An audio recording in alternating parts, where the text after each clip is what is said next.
اور 7,000 جو ارب ہے اس کا خسارہ ہے، 9,000 ارب 200 مزید کلیکٹ کرنے ہیں، یعنی ہماری دھوتیاں جو رہ گئی ہیں وہ لے کر. اور آئی ایم ایف نے آخری وارننگ دے دی ہے کہ 3 نکات جو ہیں وہ پورے کریں، ورنہ 3 ہفتے رہ گئے آئی ایم ایف کے. اور آئی ایم ایف کے بغیر دوست ممالک، مفتاح صاحب کہہ رہے ہیں کہ آئی ایم ایف ہم پر اعتبار نہیں کر رہا. خرم دستگیر کہہ رہے ہیں کہ دوست ممالک جو ہیں وہ ہماری مدد نہیں کر رہے اور ہم پر اعتبار نہیں کر رہے، اور کمرشل ادارے ہمیں قرضہ نہیں دے رہے. اب آ جائیے بجٹ پر. تو اس کی وجہ بھی بتا رہے ہیں نا، تنخواہیں وہ یہ کہہ رہے ہیں اس کی پچھلی حکومت نے اتنا سارا جو ہمارا ریلیشن شپ ہے ہمارے ممالک سے، خاص طور پہ جو سعودیہ ہے، یو اے ای ہے، اتنا خراب کیا کہ اب وہ ہم پہ اعتبار نہیں کر رہا ہے. آئی ایم ایف کہہ رہا ہے جی آپ جو فنڈنگ، آپ فائنینسنگ جو ہے اس کو پورا کریں، جو گیپ آ رہا ہے اس کے لیے 4 ارب کر لی ہیں، 2 رہ گئے ہیں. تو یہ تو دعویٰ کر رہی ہے حکومت. نہیں جی، نہ. ایک تو پہلی بات سنیے کہ اسحاق ڈار صاحب جو کہتے ہیں اس پر اعتبار نہ کیجیے. اسحاق ڈار صاحب کا ظاہر اور ہوتا ہے، باطن اور ہوتا ہے، اعداد و شمار کے ماسٹر ہیں. دوسرا، یہ بجٹ آیا، اس کے بعد ہر دوسرے مہینے ضمنی بجٹ بھی آئے گا. تیسرا یہ ہے کہ تیسری بات یہ ہے کہ یہ جب آئے تھے تو انہوں نے کہا تھا پی ٹی آئی حکومت نکمی، نااہل، ناکارہ ہے. کئی مرتبہ بات کر چکے ہیں. اور ہم ہیں ارسطو، ہم ہیں افلاطون، ہم ہیں جو قابل لوگ، اور ہم آپ کے مسائل کا واحد حل ہیں. اگر یہ عمران خان کی مہنگائی یا پی ٹی آئی کی مہنگائی ادھر ہی روک لیتے تو بڑی بات تھی، زیادہ کم نہ کرتے. اگر یہ بے روزگاری وہیں روک لیتے جہاں وہ چھوڑ کے گئے تھے تو بڑی بات تھی. اگر یہ غربت وہیں روک لیتے جہاں چھوڑ کے گئے تو بڑی بات تھی. اگر یہ ڈالر وہیں روک لیتے جہاں چھوڑ کے گئے تو بڑی بات تھی. اب اگر یہ امپورٹ ایکسپورٹ اور زر مبادلہ وہیں روک لیتے جہاں چھوڑ کے گئے تھے بری بات تھی. سستی گیس نہ دیتے، سستی بجلی نہ دیتے، مہنگائی ختم نہ کرتے. انہوں نے سوا ستیہ ناس کر دیا. 75 سالہ تاریخ کی بدترین یہ حکومت ثابت ہوئی. اب 2 جملے صرف. اب نواز شریف صاحب کو تو کا تو سیاسی حریف ہٹ گیا اور وہ اب حکومت چلا رہے ہیں، ان کو یہ مل گیا. شہباز صاحب کو وزارت عظمیٰ مل گئی. زرداری صاحب کی ہن موجین بلاول بھٹو صاحب وزارت عظمیٰ کے دروازے پر ہیں. مولانا صاحب کا سارا کنبے سمیت سارے وزارت لے گئے. اسحاق ڈار صاحب آئے، سینیٹر کا حلف اٹھایا، وزیر خزانہ بنے، مفتاح سے جان چھوٹی، اپنا گھر اور پیسے لے لیے. ہمیں کیا ملا ان 14-15 مہینوں میں؟ اور دوسری اور 2 باتیں صرف. تنخواہیں بڑھانا ایسے ہی ہے جیسے گھر چھین کر تمبو کنات قوم کو دے دیا جائے. پینشن بڑھانا ایسے ہی ہے جیسے سر پھاڑ کر سر درد کی گولیاں دے دی جائیں. اور ہیلتھ کارڈ اچھی بات ہے صحافیوں کو، لیکن ساتھ ساتھ برداشت کارڈ بھی دے دیں، ساتھ ساتھ لائف انشورنس کارڈ بھی ہمیں دے دیں، ساتھ ساتھ جیو اور جینے دو کا کارڈ بھی دے دیں. کتنے کارڈ مانگ رہے ہیں آپ؟ ایک ہی ابھی آپ کو مل جائے پوری طرح اس پہ بات کر لیتے. فیصل کریم کنڈی صاحب، سر بتائیں، اب سوال اٹھ رہا ہے یہاں پر کہ یہ جو آپ نے ریلیف عوام کو دیا، اس کے علاوہ اس بجٹ میں کیا ہے؟ آپ کی جو کراچی کی حد تک میں بات کروں حریف ہے ایم کیو ایم، وہ یہ کہتی ہے نا اس میں گیس سے متعلق، بجلی کی قیمتوں سے متعلق کہیں کوئی ریلیف نہیں ہے. تو جو بھٹی صاحب مثالیں دے رہے ہیں جی، سر پھاڑ کے سر درد کی گولی دے رہے ہیں، تو یہ تو وہی بات ہوئی، آٹے میں نمک کے برابر. بسم اللہ الرحمن الرحیم. دیکھیں، بھٹی صاحب کا ایک جمہوری حق ہے کہ وہ اعتراض کریں، اور انہوں نے کہا کہ جو ہے چیزوں کے جو ہے وہ جو چیزیں تھیں جو بھٹی صاحب اور میں کیا کہوں ہماری جو پچھلی حکومت تھی 4 سالہ اور 9 سال خیر وفا حکومت تھی، انہوں نے جس ملک کا ستیاناش کیا، وہ کہہ رہے ہیں وہاں پر آپ جو ہے گاڑی کی ہینڈ بریک کھینچ لیں اور گاڑی وہاں پر رک جائے گی. گاڑی رکتی نہیں ہے. ان چیزوں کو جو زیادتیاں ہوئی ہیں ان چیزوں کو جو ہے وہ آہستہ آہستہ ٹھیک ہو سکتی ہیں. اچانک کسی کے پاس بھی اللہ دین کا چراغ نہیں ہے کہ وہ ٹھیک کر سکتے ہو، کیونکہ پچھلی حکومت جب آئی تھی تو وہ یہی کہتے تھے نا کہ ہم 3 مہینے میں یہ کر دیں گے، 6 مہینے میں یہ کر دیں گے، چیزیں ایسی کر دیں گے، چیزیں ویسی کر دیں گے. ٹھیک ہے، ہم یہ نہیں کہتے کہ یہ سال ہونے کو آگے. جی سوری، آپ تو 1 سال ہو گیا نا سر، اب تو الیکشن بھی سر پر آ گیا ہے. ہمیں بالکل سال ہو گیا ہے، الیکشن بھی سر پہ آ گیا ہے. الیکشن میں عوام نے احتساب کرنا ہے جس کو ووٹ دے گی. ہم نے تو الیکشن دیکھے، ہم نے تو الیکشن پہلے بھی لڑے ہیں، حکومت میں بھی لڑے ہیں، اپوزیشن میں لڑے ہیں. ریسنٹلی بھی ہم نے کشمیر کا الیکشن لڑا ہے، عوام نے اعتماد کیا ہے. لوگ تو یہ کہتے تھے کہ جو پی ٹی آئی کی جس کو اگر کھمبے کو ٹرسٹ کو ٹکٹ دے گی تو وہ پتہ نہیں جو ہے وہ کتنے سے کتنے ووٹ لے گا اور پتہ نہیں اس کے بکسوں سے ووٹ باہر نکل کے آ جائیں گے. وہ بھی لوگوں نے دیکھ لیا کہ کتنے کون سے درخت کو یا کون سے جو ہے اس کو انہوں نے درخت نہیں انسان کو ووٹ دیا ہے لیکن ان کو ووٹ نہیں ملا جو ان کی توقعات تھی. لیکن چیزیں بالکل مشکلات ہیں. معیشت جو ہے وہ اس ملک کی خراب ہے, اس کو ہم نے سنبھالنا ہے. اگر تنخواہیں بڑی ہیں, پینشن بڑی ہے, ہماری تو کوشش تھی کہ 50% جو ہے بڑھتی, پینشن بھی مطلب بڑھتی, لیکن اس کے باوجود بھی پینشنیں بڑی ہیں, تنخواہیں بڑی ہیں. جو چیزیں ہوئی ہیں اس کے لیے جو چیز اچھی ہوئی ہے اس کو تو آپ کہہ دیں کہ چلو اچھی ہوئی ہے, چلو نہ کہیں اچھی ہوئی ہے, وہ بھی نہ کہیں. ہم نہیں کہتے کہ آپ اچھی ہوئی ہے, لیکن جن کو وہ چیز وہ سہولیات مل رہے ہیں وہ تو کم از کم بولیں گے نا کہ ہمارے ساتھ اچھی چیزیں ہوئی ہیں. اگر ہمارے میڈیا کے دوستوں کے لیے اگر ایک نئی چیز آئی ہے تو اچھی بات ہے, اس پہ ہمیں تنقید نہیں کرنی چاہیے, ہمیں اور کے لیے کوشش کرنی چاہیے. اگر میں کہوں کہ میرا ٹارگیٹ 5-6 چیزیں ہیں اور مجھے 2-3 مل گئی ہیں تو 2-3 کے بندہ اگلا کوشش کرتا ہے. یہ نہیں کہتا اگر مجھے 6 چیزیں نہیں ملتی تو بس یہ سارا کچھ جو ہے بالکل زیرو ہو جائے. مشکلات بالکل اس معیشت کی حکومت کو مل رہے ہیں, لیکن ہم اس ملک کو انشاءاللہ تعالیٰ بحران سے نکالیں گے, چیزیں کریں گے. لیکن چیز یہ نہیں ہے, پیمانہ ہے الیکشن اگست میں حکومت ختم ہونی ہے, اکتوبر میں الیکشن ہونا ہے. اگر ہم نے ملک کو صحیح اس پہ نہیں چلا, لوگ سمجھیں گے کہ ہم ٹھیک نہیں تھے تو لوگ ہمیں ووٹ نہیں کریں گے. اگر ہم ٹھیک ہوں گے تو لوگ کشمیر کی طرح اور کراچی کی طرح جس طرح الیکشن ہوئے ہم ووٹ کریں گے. بالکل. چل, یہ میں الیکشن پہ بھی بات کروں گی. عامر ضیاء صاحب سے میں کامنٹ لے لوں. سر آپ بتائیں, جو چیز جس پہ کریڈٹ دینا چاہیے دیں. یہ کہہ رہے ہیں فیصل کریم کنڈی صاحب کہ اگر ہم نے ایسی مشکل حالات میں سرکاری ملازمین کی تنخواہیں بڑھا دی تو یہ تو کریڈٹ دیں, لیکن سر یہ بتائیں یہ پیسے کہاں سے آئیں گے, اور جو ڈیفالٹ کا خطرہ ٹل گیا آپ اس سے اتفاق کرتے ہیں ساری صورتحال سے؟ ارے پہلی بات تو صدف صاحبہ یہ کہ سمجھنا یہ چاہیے کہ یہ بجٹ جو ہے عبوری بجٹ ہے. اس بجٹ کی زندگی 6 سے 8 ہفتے ہے, اور اس کے بعد جب نئی حکومت آئے گی, عبوری حکومت آئے گی, پہلے موسٹ لائکلی اگر الیکشن وقت پر ہوتے ہیں ٹیکنوکریٹس پر ہوگی تو اس کی ترجیحات کچھ اور ہوں گی. پھر جو اصل کے بڑے والا بجٹ ہمارا آئے گا وہ انشاءاللہ نئی منتخب حکومت لے کر آئے گی, اور اس وقت لائے گی کہ جب IMF سے آپ نیا پروگرام ری نیگوشیٹ یا نیگوشیٹ کر چکیں گے. اس وقت ہم لوگ جو ہیں رو رہے ہیں, اس وقت غالباً ہم چیخیں مار رہے ہوں گے, بال نوچ رہے ہوں گے اپنے, کہ وہ جن شرائط کے ساتھ وہ پروگرام آئے گا. اچھا, یہ جو انہوں نے بجٹ دیا ہے 14 ٹریلین سے زیادہ روپے کا اس کا آؤٹ لے ہے, یہ سمجھنا چاہیے کہ یہ بڑا غیر حقیقی بجٹ ہے. انہوں نے کہا ہے کہ جی ہمارا ریونیو کلیکشن جو ہے وہ 9.28 ٹریلین ہوگا, جو کہ 28%, 28% زیادہ ہے پچھلے برس سے. گو کہ ہم نے پچھلے برس کا ہدف بھی 260 بلین روپے سے مس کیا تھا. اب یہ 28% اضافہ کر رہے ہیں اپنے ریونیو کلیکشن میں.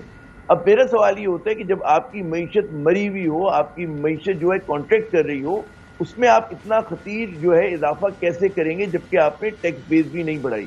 آپ کا جو پورا فوکس رہا ہے انہی لوگوں پہ رہا ہے, انہی مرغیوں پہ رہا ہے کہ جو پہلے سے انڈا دیتی تھی. اب آپ ان سے زیادہ بڑا انڈا, زیادہ ان سے کہتے ہیں نا کہ پیسہ کھینچنے کے چکر میں ہے.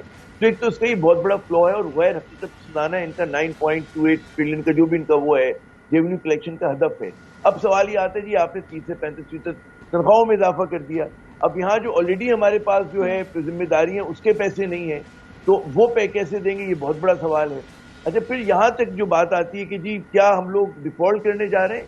دیکھیں ٹیکنیکل ڈیفالٹ تو مرد سے پہلے کر چکے, ٹیکنیکل ڈیفالٹ. اب سوال تھا سوورن ڈیٹ ڈیفالٹ کا, یعنی کہ وہ پیسہ کی جو ریاست گارنٹی کرتی ہے.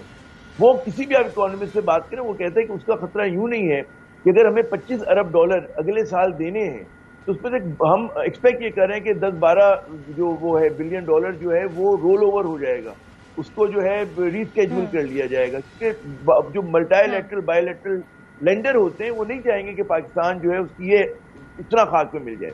ابھی بھی ان کے بجٹ میں انہوں نے کہا جی اگلے برس $15 ارب کا قرضہ لیں گے, اس میں 5 ارب سعودی عرب سے لیں گے, ٹھیک ہے, جس میں سے 3 آلریڈی انہوں نے دیے ہوئے بینک پہ رکھوائے ہوئے, ہمارے 3 ارب 2 مزید لیں گے. $1.5 بلین کے انہوں نے جو ہے وہ بانڈ ایشو کرنے, ابھی ہمارا بانڈ پریمیم پہ چل رہا ہے. $4.5 بلین یہ کہہ رہے ہیں کہ ہم کیا کریں گے جناب, کمرشل لون لیں گے, چین سے لون لیں گے 4 بلین کا.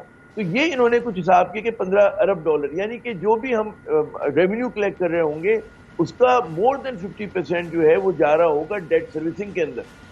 اور یہ ایک بہت بڑا یہ کہ آپ کے پاس فسکل اسپیس نہیں ہے. ابھی ٹیکنیکل باتیں. اچھا, یہ کہتے ہیں جی ہم قرضہ, دیکھیں بیگ اینڈ بورو کوئی پالیسی نہیں ہوتی ہے, بیگ اینڈ بورو معاف کیجیے گا کوئی پالیسی نہیں ہوتی ہے.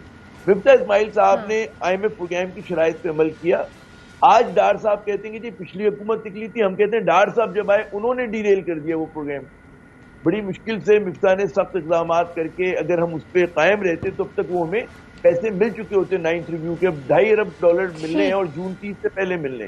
تو بات یہ کہ یہ جو ہے ڈار صاحب جو ہے پاکستان کی تاریخ کے ناکام ترین وزیر خزانہ اور شہباز شریف ناکام ترین وزیر اعظم کی حیثیت سے جائیں گے. آپ یہ لکھ لیں. اور کیونکہ ان کے پاس کوئی پالیسی نہیں ہے، ان کے پاس کوئی ویژن نہیں ہے، ان کے پاس کوئی اصلاحات کا پروگرام نہیں ہے.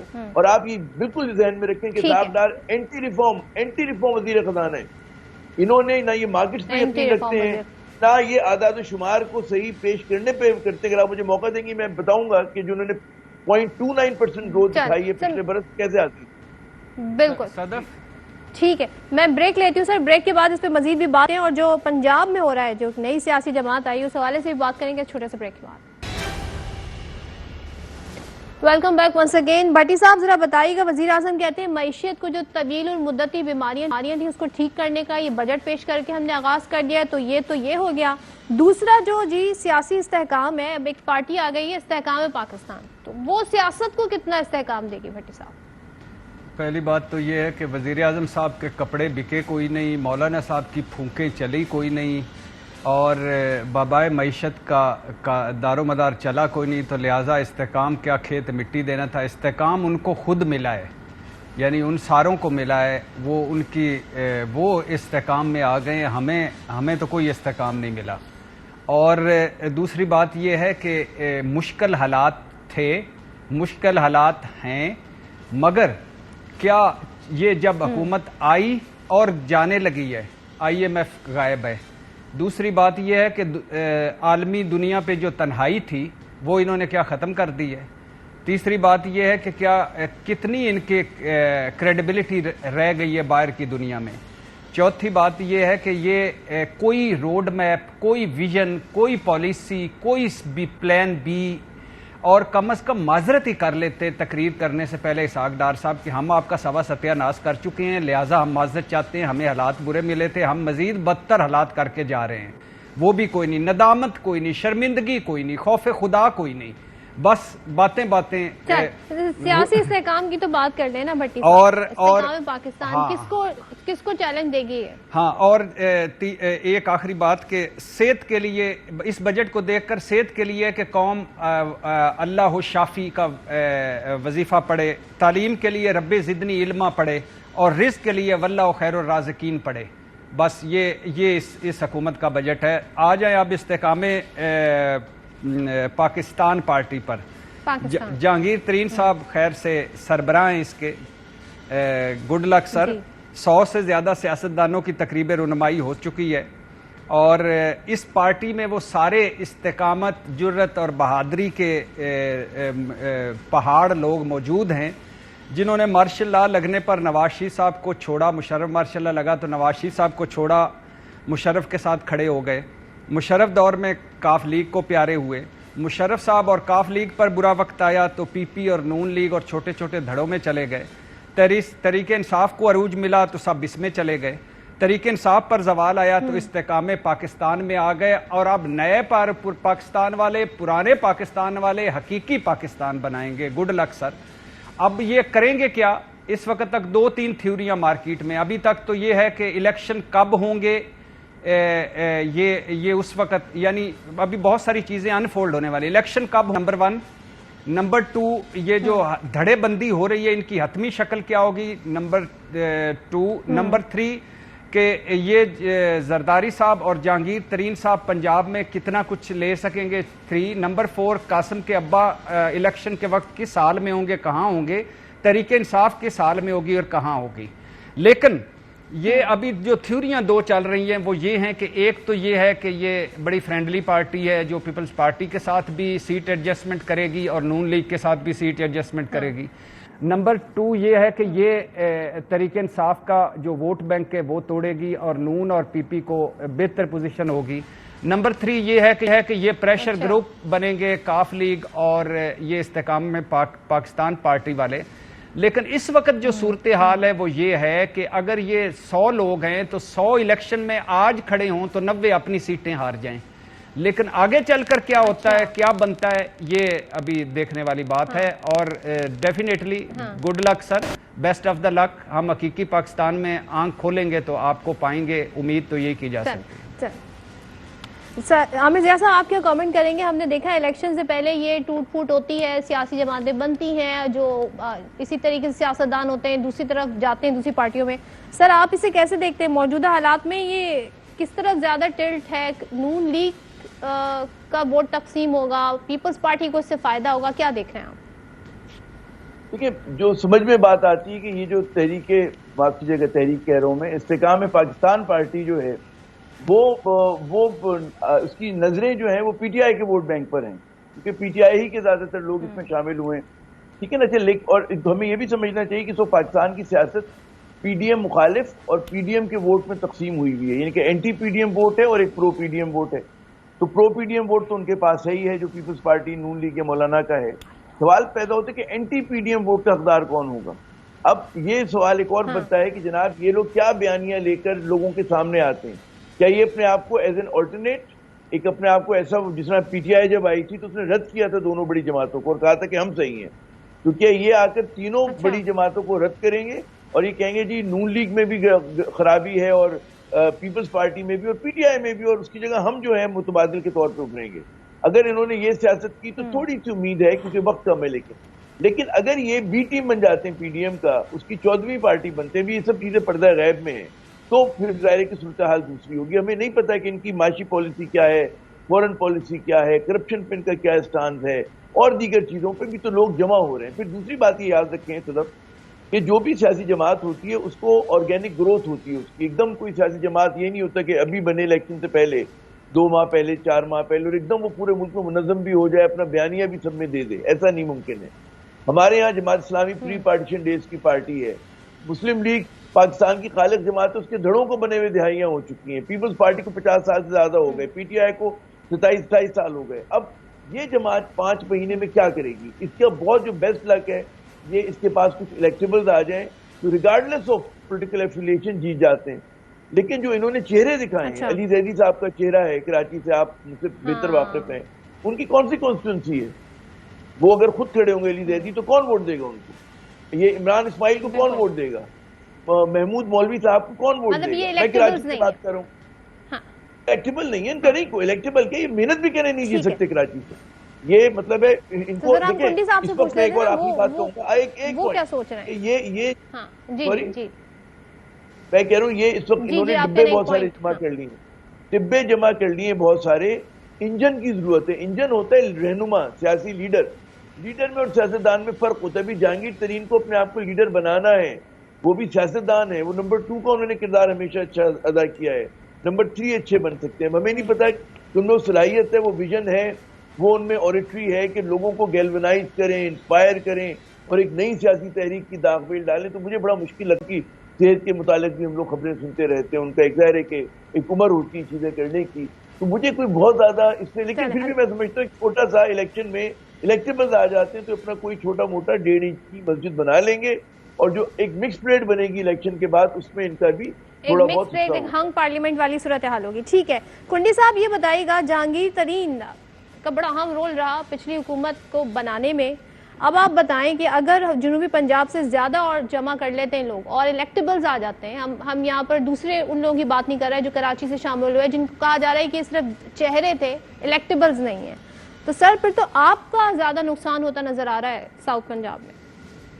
نہیں, میں نہیں سمجھتا کہ اس میں پاکستان پیپلز پارٹی کا نقصان ہوتا ہے. دیکھیں, جو میچور پولیٹیکل پارٹیز ہوتی ہیں اور جو پرانی پارٹیز ہیں ان کا ووٹ بینک ہوتا ہے. جہانگیر ترین صاحب ایک شخصیت ڈیفینیٹلی ہیں اور وہ ایک مشہور شخصیت بھی ہو سکتی ہیں, لیکن جہانگیر ترین صاحب کا ووٹ بینک جو ہے وہ خیبر پختونخوا, پنجاب, سندھ, بلوچستان, ان صوبوں میں ان کا ووٹ بینک کم از کم نہیں. ان کی ایسی پارٹی نہیں جس کا ان کا ووٹ بینک ہو.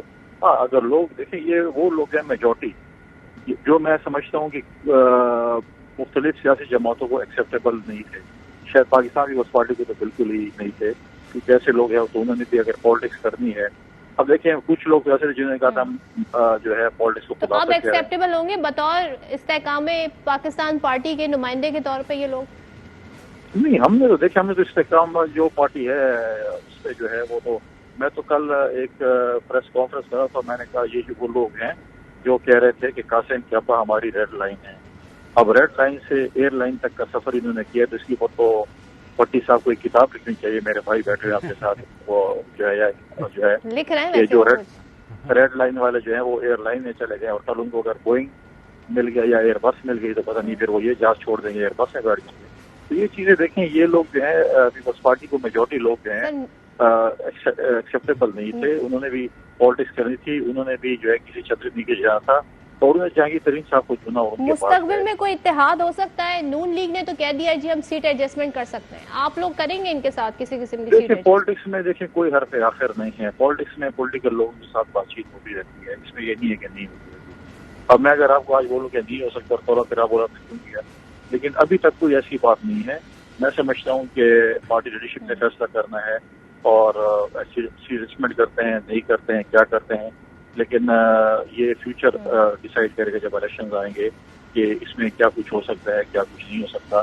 لیکن اب دیکھیں اس میں میجورٹی ایسے لوگ ہیں کہ میجورٹی کہوں گا یا کچھ پرسنٹیج ایسے جو پارٹیز کے بغیر میں نہیں سمجھتا کہ وہ کچھ ووٹ بھی لے سکیں.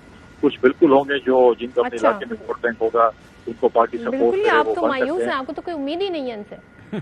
آپ مجھے بتائیں نا جی, آپ عمران اسماعیل یا باقی جو ہیں وہ بھی کے بغیر اپنے کون سے جی سکتے ہیں, یا مجھے بتائیں نا کہ علی زیدی صاحب وغیرہ یا باقی شخصیات جو وہاں پر موجود ہیں, مجھے بتا دیں نا.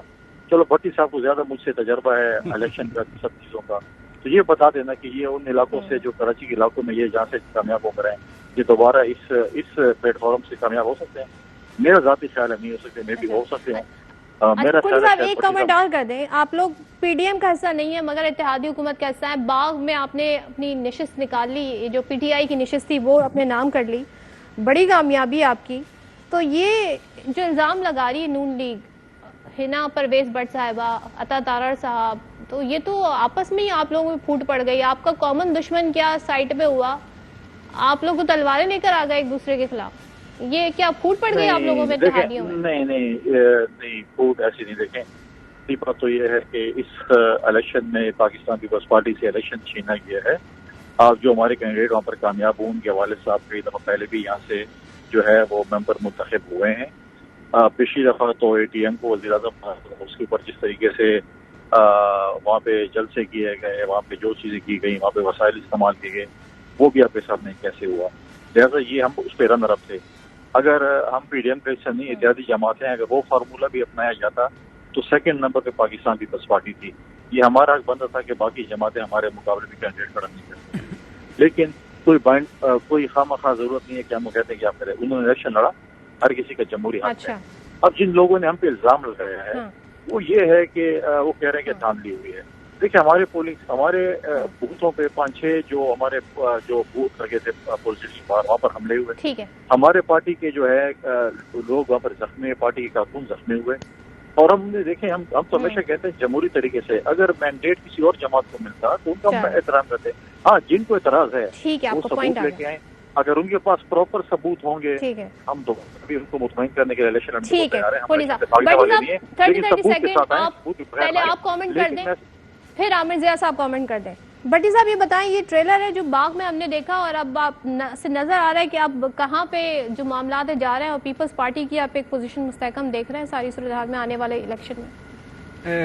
سب سے پہلے تو وزیر غربت مٹاؤ کنڈی صاحب سے کہنا ہے آئی لو یو سر, آپ نے بالکل ٹھیک تجزیہ کیا, میں آپ سے متفق ہوں. دوسری بات یہ ہے کہ کنڈی صاحب کا اس وقت سر کڑائی میں اور 5 انگلیاں گھی میں ہیں, اور زرداری صاحب کا کہہ رہے ہیں کہ صبر کا میٹھا پھل ملنے والا ہے اور الیکشن یہ نہیں کروا سکتے, جب میں چاہوں گا الیکشن ہوں گے. تو بس اب پھر آئین زرداری صاحب, جمہوریت زرداری صاحب, الیکشن زرداری صاحب, گواہ زرداری صاحب, مدعی زرداری صاحب, جج زرداری صاحب, عدالت زرداری صاحب, سب کچھ زرداری صاحب. تو کنڈی صاحب یاد رکھیے گا ہمیں بھی, جب بس چلے گی اور وزارت عظمیٰ پہنچے گی, اس بس کی آخری سیٹ میری اور عامر ضیاء صاحب کی, صدف کو نہیں بٹھانا.